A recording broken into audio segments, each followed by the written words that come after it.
আমরা আজকে দাঁড়াইছি আমাদের শহীদ ভাইদের বিচারের দাবিতে।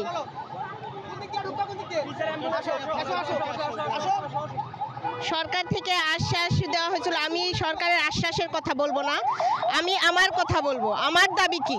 আমার দাবি হচ্ছে যে আমার ভাই সহ প্রত্যেকটা শহীদ ফ্যামিলির যে যারা শহীদ হয়েছে তাদের খুনিদের ধরে ধরে বিচারের আওতায় আনা, শেখ হাসিনাকে বাংলাদেশে ফিরিয়ে এনে তার বিচার এবং তার যে সহযোগী যারা ছিল, যত নেতা মন্ত্রী, তারপরে পুলিশ, আওয়ামী লীগ, যুবলীগ, ছাত্রলীগ প্রত্যেকটা, এবং কি যারা নির্দেশ দিয়েছে নির্দেশদাতা এবং যারা নির্দেশ পালন করছে, গুলি করছে নিরস্ত্র জনতার উপর, ছাত্রদের উপর, তাদের প্রত্যেকের বিচার নিশ্চিত করা।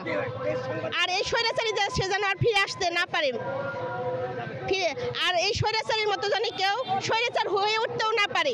প্রত্যেকটা মানুষের শহীদদের রাষ্ট্রীয় স্বীকৃতি দিতে হবে। আর আমার ভাইদের শহীদদের কবরটা সংরক্ষণের কথা বিচার চাই, এবং যত শহীদ আছে সকল শহীদের স্বীকৃতি চাই। আমার ভাই একটা 4.5 বছরের বাচ্চা আছে, ওরা আমি এমন দেশে বড় করতে চাই যে দেশে বলতে পারবো ওর বাবার খুনের বিচার হয়েছে।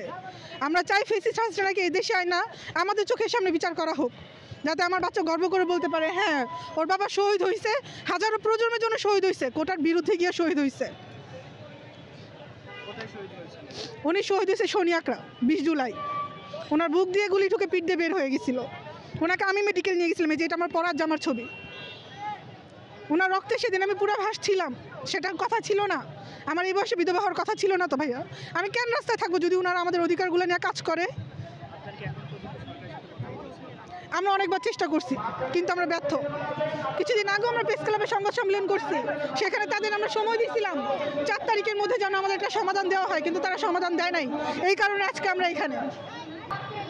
আমি আমার এই সম্মানিত যারা পথ আটকায় রেখেছেন তাদের উদ্দেশ্যে আমি বলছি, আমরা এই বারেমে অনেক ডায়ালিসিস রোগী নিয়ে আসি।